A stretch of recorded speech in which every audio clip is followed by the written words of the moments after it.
ये घटना है 23 जून 2018 की।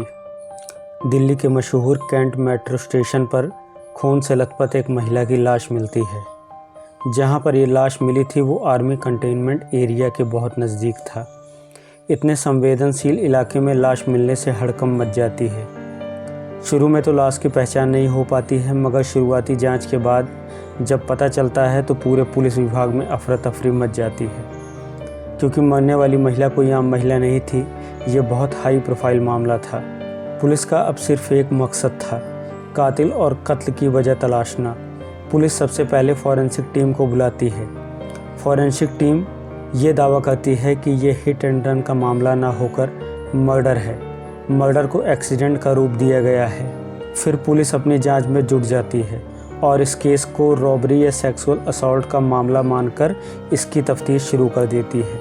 मगर महिला ने जो गहने पहने थे वो सब उसके पास थे, तो ये रॉबरी तो थी नहीं। फिर पुलिस इस केस में तह तक जाने की कोशिश करती है। पुलिस हर थानों में महिला की तस्वीर भेज देती है ताकि डेड बॉडी की पहचान हो सके।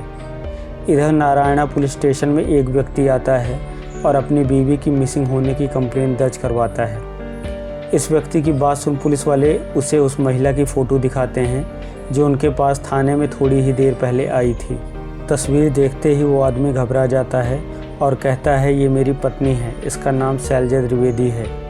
अब वो अपना परिचय पुलिस को बताता है। वो इंडियन आर्मी में मेजर के पद पर था। उसका नाम अमित द्विवेदी है। अब अमित से पुलिस पूछताछ शुरू कर देती है।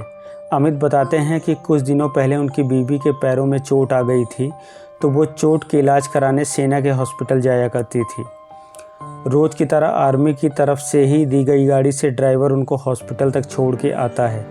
मगर जब वो शैलजा को लेने जाता है तो पता लगता है कि मैडम तो आज हॉस्पिटल नहीं आई। ड्राइवर अमित को फ़ोन करता है। अमित शैलजा को फ़ोन लगाते हैं, मगर फ़ोन स्विच ऑफ आता रहता है। फिर वो उनके दोस्तों और रिश्तेदारों को फ़ोन लगाते हैं, मगर जब कहीं से कोई सुराग नहीं मिलता तो अंत में वो पुलिस स्टेशन पहुंच जाते हैं। पुलिस कहती है क्या आपको किसी पे शक है? अमित कहते हैं हाँ है, वो भी इंडियन आर्मी में मेजर है, उसका नाम निखिल हांडा है। अब पुलिस मेजर हांडा के बारे में जानकारी जुटाना शुरू कर देती है। पता चलता है कि मेजर हांडा की पोस्टिंग मेरठ आर्मी कैंप में है। फिर पुलिस सेना के हॉस्पिटल का सीसीटीवी खंगालती है तो पता चलता है कि जब शैलजा को उसके ड्राइवर ने ड्रॉप किया था तब वहाँ पर एक और गाड़ी आई। उस गाड़ी से एक शख्स उतरा। कुछ देर बात हुई, फिर शैलजा उसकी गाड़ी में बैठकर चली गई। यहाँ अमित सीसीटीवी फुटेज से उस आदमी की पहचान मेजर हांडा के रूप में करता है। पुलिस ने मेजर हांडा और शैलजा की लोकेशन देखी तो वो भी सेम दिख रही थी और इसी दिन सुबह 10 से 12 के बीच दोनों की कई बार बात भी हुई थी। अब ये तो साफ था कि कत्ल निखिल हांडा ने ही किया है। अब पुलिस मेजर हांडा को ढूंढने में लग जाती है।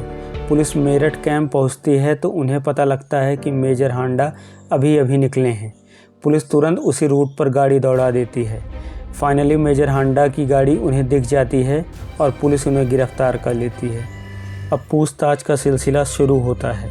हांडा के मुताबिक उसकी शैलजा से पहली मुलाकात तब हुई थी जब 2015 में निखिल हांडा की पोस्टिंग नागालैंड के दीमापुर में हुई थी। यहीं पर शैलजा के पति अमित द्विवेदी की भी पोस्टिंग थी।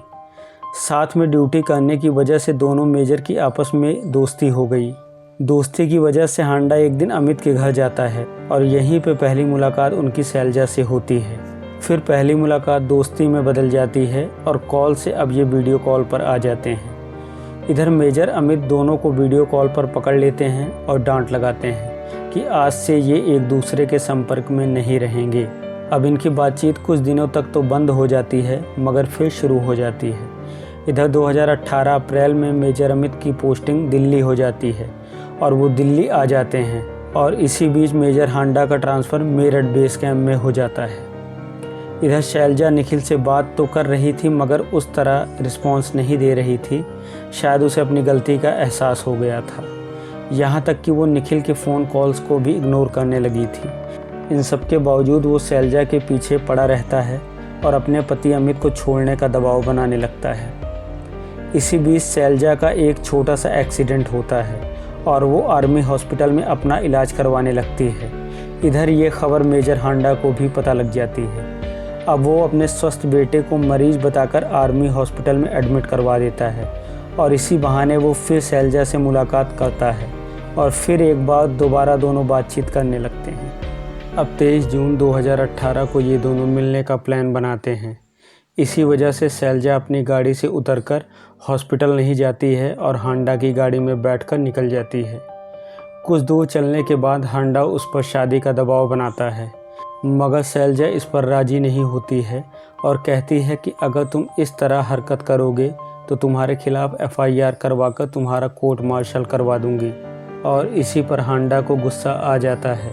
वो कहता है कि तुम मेरी नहीं तो किसी की नहीं, और वो ताबड़तोड़ चाकुओं से शैलजा की गर्दन पर वार करता है और मार देता है, फिर इसको एक्सीडेंट का रूप दे देता है।